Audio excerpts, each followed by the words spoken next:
ഹരേ കൃഷ്ണ. ഗുരുവായൂരപ്പ. എല്ലാവർക്കും നമസ്കാരം, എല്ലാവർക്കും സ്വാഗതം. ഇന്ന് പൂന്താനത്തിൻ്റെ ജ്ഞാനപ്പാനയുടെ കുറച്ച് വരികൾ അവസാനത്തെ ഒരു ഭാഗമായിട്ട് വരും, നോക്കാം. അപ്പോൾ പൂന്താനം ഈ കുറച്ച് വരികളിൽ പറയുന്നത് നാമസങ്കീർത്തനം, അതിൻ്റെ പ്രാധാന്യമാണ്. ഭാഗവതത്തിലും അവസാനത്തെ കുറേ അധ്യായങ്ങളിൽ നാമസങ്കീർത്തനത്തെക്കുറിച്ചാണ് പറയുന്നത്. കലികാലത്തിൽ നാമസങ്കീർത്തനത്തിന് വളരെ പ്രാധാന്യമുണ്ട് എന്നാണ് ഈ വരികളൊക്കെ കാണിക്കുന്നത്. അപ്പോൾ മാനസികമായിട്ട് ഇന്ന് ദുർബലരായിട്ടിരിക്കുന്ന ആളുകളെയാണ് നമ്മൾ ഈ ലോകത്ത് കാണുന്നത്. അപ്പോൾ ആ ഒരു ദൗർബല്യത്തെ നമുക്ക് എങ്ങനെ അതിജീവിക്കാമെന്നും എങ്ങനെ വളരെ എനർജി നിലനിർത്തിക്കൊണ്ട് ഊർജ്ജസ്വലരായിട്ട് തന്നെ എല്ലാ കർമ്മങ്ങളും നിർവഹിച്ച് എങ്ങനെ നമുക്ക് മുന്നേറാമെന്നും പൂന്താനത്തിൻ്റെ വരികളും പറയുന്നു. എല്ലാ ഗുരുക്കന്മാർക്കും നമസ്കാരം. ഗണേശായ നമ, സരസ്വതി നമ. പൂന്താനം എന്ന മഹാകവിയെ പ്രണമിക്കുന്നു. ഹരേ കൃഷ്ണ. ഗുരുവായൂരപ്പ. വായിക്കാം.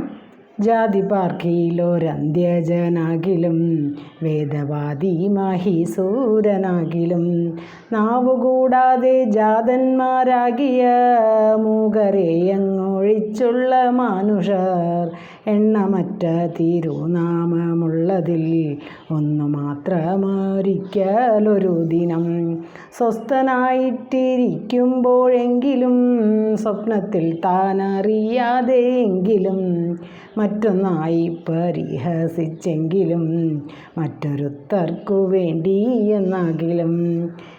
അപ്പോൾ പറയുന്നു, ഏറ്റവും നികൃഷ്ടനായ ചണ്ടാളനായാലും ഏറ്റവും ആദരണീയനായ ബ്രാഹ്മണ ശ്രേഷ്ഠനായാലും ജന്മനാ മൂകനായാലും മൂകരെ ഒഴിച്ചുള്ള മനുഷ്യർ, ഇനി ആര് തന്നെ ആയാലും അവരെല്ലാവരെയും മാറ്റി നിർത്തി മറ്റെല്ലാ മനുഷ്യരും എണ്ണിയാലൊടുങ്ങാത്ത ഭഗവത് നാമങ്ങളുണ്ട്. നമുക്ക് തന്നെ അറിയാം, വിഷ്ണു സഹസ്രനാമം 1000 നാമങ്ങളുണ്ട്. അങ്ങനെ എണ്ണമറ്റ തിരുനാമങ്ങളുള്ളതിൽ ഒന്ന് മാത്രം ഒരിക്കൽ ഒരു ദിനം പറഞ്ഞാൽ മതി. അത്രയ്ക്കും ശ്രേഷ്ഠമാണ് അത്. നമ്മൾ അംബരീഷിൻ്റെ കഥയിലും ഒക്കെ നമുക്ക് അത് കാണാം. ആ ഒരു നാമത്തിൻ്റെ ആ ഒരു ശ്രേഷ്ഠത, നാമജപത്തിൻ്റെ ശ്രേഷ്ഠത. സ്വസ്ഥനായിട്ടിരിക്കുമ്പോഴെങ്കിലും സ്വപ്നത്തിൽ താനറിയാതെയെങ്കിലും. അപ്പോൾ എപ്പോഴൊക്കെയാണ് നമുക്കത് ചൊല്ലാൻ പറ്റുക?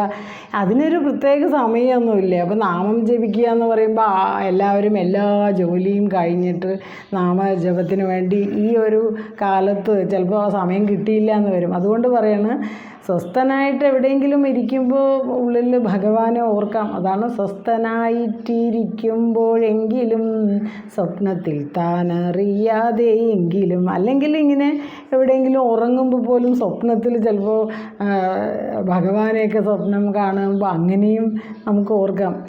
പിന്നെ പറയുന്നു, ഏതു ദിക്കിലിരിക്കലും തന്നെ നാവുകൊണ്ടേതോ ചൊല്ലി എന്നാകിലും അതുമല്ലൊരു നേരമൊരു ദിനം ചെവി കൊണ്ടേതോ കേട്ടുവെന്നാകിലും ജന്മസാഫല്യം അപ്പോഴേ വന്നുപോയി ബ്രഹ്മസായുജ്യം കിട്ടിയിടുമെന്നല്ലോ ശ്രീധരാചാര്യൻ താനും പറഞ്ഞിതോ ബാദരായണൻ താനും അരുൾ ചെയ്തോ ഗീതയും പറഞ്ഞിടുന്നതിങ്ങനെ വേദവും ബഹുമാനിച്ചു ചൊല്ലുന്നു ആമോദം പൂണ്ടു ചൊല്ലുവിൻ നാമങ്ങൾ ആനന്ദം പൂണ്ട് ബ്രഹ്മത്തിൽ ചേരുവാൻ.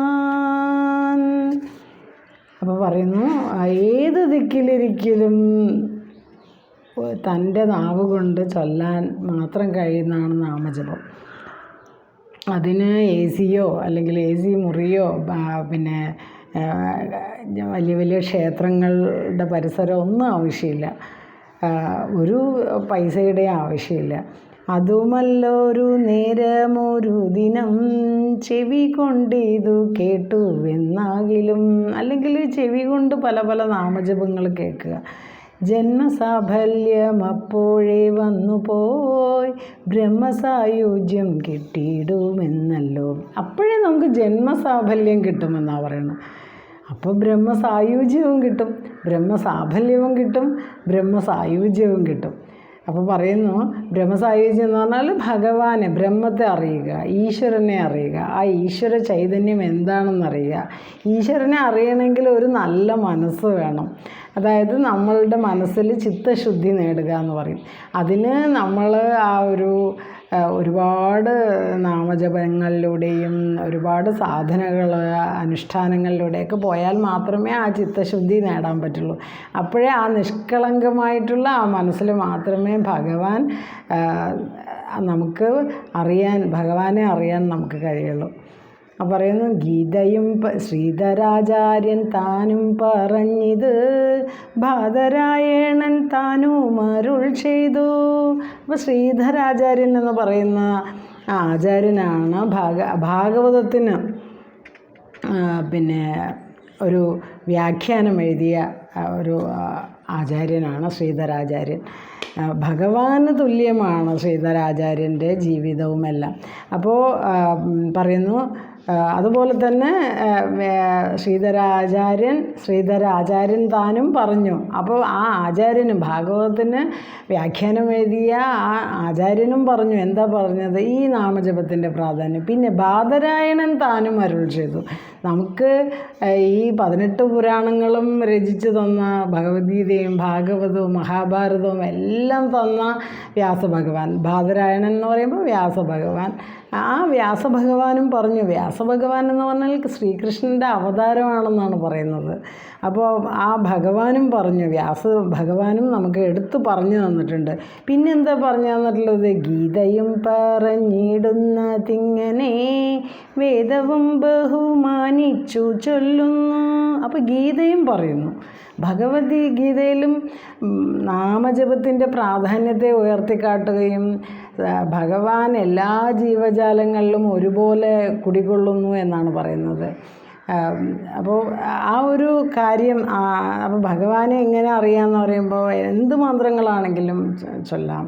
അതായത് ഹരേ രാമ രാമ രാമ ഹരേ ഹരേ, ഹരേ കൃഷ്ണ കൃഷ്ണ കൃഷ്ണ ഹരേ ഹരേ, അല്ലെങ്കിൽ പിന്നെ ഓം നമോ നാരായണായ, അല്ലെങ്കിൽ ഓം നമോ ഭഗവതി വാസുദേവായ, അത് നമുക്കിഷ്ടമുള്ള മന്ത്രം സ്വീകരിക്കാം. അല്ലെങ്കിൽ അമ്മേ നാരായണ, ദേവി നാരായണ, ലക്ഷ്മി നാരായണ, ഭദ്രേ നാരായണ, എന്തെങ്കിലും ഇങ്ങനത്തെ, അല്ലെങ്കിൽ ഓം നമ ശിവായ, നമുക്കെല്ലാവർക്കും വളരെ പരിചയമുള്ള ഓം നമ ശിവായ മന്ത്രം ചൊല്ലാം. ഇങ്ങനെ ഏതെങ്കിലും ഒരു മന്ത്രത്തെ ജീവിതത്തിൽ കൊണ്ടു നടക്കുകയും അങ്ങനെ ആ ഒരു മന്ത്രജപത്തിലൂടെ മനസ്സിന് ശക്തി വർദ്ധിപ്പിക്കുകയും ചെയ്യണം. അങ്ങനെയാണ് നമുക്ക് ചിത്തശുദ്ധി വരിക. അങ്ങനെ വരുമ്പോൾ മാത്രമേ നമുക്ക് ഈ ജീവിതത്തിൽ എല്ലാ പ്രതിസന്ധികളെയും നേരിടാനുള്ള കഴിവും നമുക്ക് ലഭിക്കും. അപ്പോൾ പറയുന്നു ഗീതയും ഇതൊക്കെ തന്നെയാണ്. ഗീതയിൽ 18 അധ്യായം 700 ശ്ലോകങ്ങളിലും ഈ കാര്യങ്ങളെ മാറ്റിയും മറിച്ചും പറഞ്ഞതായിരുന്നു വ്യാസഭഗവാൻ. അപ്പോൾ പറയുന്നു ആമോദം പൂണ്ടു ചൊല്ലുവിൻ നാമങ്ങൾ, ആനന്ദം പൂണ്ടു ബ്രഹ്മത്തിൽ ചേരുവാൻ. അപ്പോൾ പറയുന്നു ആമോദം പൂണ്ട് ചൊല്ലണം. അതായത് ഇതൊരു വലിയ ജോലിയാണല്ലോ എന്ന് പറഞ്ഞിട്ടല്ല, സന്തോഷത്തോടു കൂടിയാണ് ഭഗവത് നാമങ്ങൾ ഉരുവിടേണ്ടത്. അപ്പോഴേ ആനന്ദത്തോടു കൂടി നമുക്ക് ആ ബ്രഹ്മത്തിൽ എത്തിച്ചേരാമെന്നാണ് ഭഗവാൻ പറയുന്നത്. അപ്പോൾ അതിനെ എടുത്ത് കാണിച്ചു തരികയാണ് ആരാണ്? നമ്മുടെ പൂന്താനം എന്ന ഗുരുവായൂരപ്പൻ്റെ പ്രിയ ഭക്തൻ. പിന്നെ നമ്മുടെ ഭാഗവതത്തിൽ ഒരുപാട് കഥകളുണ്ട്. അതിലെല്ലാം ഈ ഭഗവാന്റെ നാമജപത്തിൻ്റെ പ്രാധാന്യമാണ്. ഭാഗവതത്തിൻ്റെ അവസാനത്തെ ശ്ലോകം തന്നെ പറയുന്നത് നാമസങ്കീർത്തനം യസ്യ സർവപാപപ്രണാശനം പ്രണാമോ ദുഃഖശമനം എന്ന് പറയുന്നുണ്ട്. അപ്പോൾ അതെന്താണത്? അത് നാമസങ്കീർത്തനമാണ് എല്ലാ ദുഃഖങ്ങളെയും ശമിപ്പിക്കാനുള്ള ഒരു വഴി എന്നാണ് പറയുന്നത്. അപ്പോൾ പറയുന്ന ബാക്കി കുറച്ച് വരികളും കൂടെ. മതിയുണ്ടെങ്കിലൊക്കെ മതിതു തിരുനാമത്തിൻ മഹാത്മ്യമാമിത്, പിഴയാകിലും പിഴകേടെന്നാകിലും തിരുവുള്ള മരുളുക ഭഗവാനേ. അപ്പോൾ പറയുന്നു പിഴയാണെങ്കിലും ഞാൻ പറഞ്ഞതൊക്കെ തെറ്റ് എന്തെങ്കിലും ഉണ്ടെങ്കിലും തെറ്റ് ഇല്ലെങ്കിലും അങ്ങ് എന്നിൽ കടാക്ഷിക്കണേ ഭഗവാനെ എന്നാണ് പറയുന്നത്. അപ്പോൾ മതിയുണ്ടെങ്കിൽ ഒക്കെ മതി ഇത്. അപ്പോൾ പറയുന്നത് ബുദ്ധിയും മനസ്സും ഒക്കെ ഉണ്ടെങ്കിൽ ഇത്രയൊക്കെ മനസ്സിലാക്കിയാൽ മതി ഒരു ജീവിതം നന്നായിട്ട് കൊണ്ട് നടക്കാൻ എന്ന് പൂന്താനം നമുക്ക് ഓർമ്മിപ്പിക്കുകയാണ്. കാരണം നമ്മുടെ ഹിന്ദു മതം എന്ന് പറയുമ്പോൾ നമുക്ക് ഒരുപാട് ശാസ്ത്ര ഗ്രന്ഥങ്ങളുണ്ട്. ഒരു ലൈബ്രറി തന്നെ ഹിന്ദുമത ശാസ്ത്ര ഗ്രന്ഥങ്ങളുടെ നിറയ്ക്കാനുള്ളതുണ്ട്. വേദങ്ങളും വേദാംഗങ്ങളും ഉപനിഷത്തുകളും ഇതെങ്ങനെയൊക്കെ പഠിച്ചു തീർക്കണം എന്ന് നമുക്ക് അറിയില്ല. അപ്പം നമ്മളൊക്കെ വളരെ കുറച്ചിങ്ങനെ പഠിക്കാൻ ശ്രമിക്കുന്നവരാണ്. അപ്പോൾ പറയുന്നു ബുദ്ധിയും മനസ്സും ഉണ്ടെങ്കിൽ ഇതൊക്കെ ഇത്രയും ഈ കാര്യങ്ങൾ ഇപ്പം ജ്ഞാനപാനിയിൽ പറഞ്ഞ കാര്യം പോലും മനസ്സിലാക്കിയാൽ മതി. അതുപോലെ ഭഗവാന്റെ നാമമാഹാത്മ്യവും മനസ്സിലാക്കിയാൽ മതി. ഇതിലെന്തെങ്കിലും തെറ്റ് വന്നിട്ടുണ്ടെങ്കിൽ, പോരായ്മ വന്നിട്ടുണ്ടെങ്കിൽ ക്ഷമിക്കണേ ഭഗവാനെ, തിരുവുള്ളം പ്രസാദിക്കണേ എന്നാണ് പറയുന്നത്. പറയുന്നത് പിഴയാകിലും പിഴകേടെന്നാകിലും തിരുവുള്ളം അരുൾക ഭഗവാനേ. അങ്ങനെ പറയും, തിരുവുള്ളം അരുൾക ഭഗവാനേ. കൃഷ്ണ നാരായണ ജയ നാരായണ ജയ നാരായണ ജയ നാരായണ ജയ നാരായണ ജയ നാരായണ ജയ നാരായണ ജയ നാരായണ ജയ. ഹരേ കൃഷ്ണ. ഗുരുവായൂരപ്പ, പൂന്താനം എന്ന മഹാകവിയെ പ്രണമിക്കുകയും പൂന്താനം എന്ന മഹാകവിക്ക് മുമ്പിൽ ഇത് ഞാൻ ഇത്രയും ഭാഗങ്ങൾ സമർപ്പിക്കുന്നു. ഇത് പൂർണ്ണമാവുകയാണ് ഈ ജ്ഞാനപ്പാന എന്ന ഭഗവാന്റെ ഭക്തൻ്റെ ആ കൃതി എനിക്ക് പറയാൻ കഴിഞ്ഞതിൽ ഗുരുവായൂരപ്പന് നന്ദി പറയുകയും ഗുരുവായൂരപ്പൻ ഇത്രയും ഭാഗങ്ങൾ ഈ ജ്ഞാനപ്പാനയുടെ ഇത്രയും ഭാഗങ്ങൾ സമർപ്പിക്കുകയും ചെയ്യുന്നു. ഭഗവാനെ ഗുരുവായൂരപ്പ. ഹരേ കൃഷ്ണ.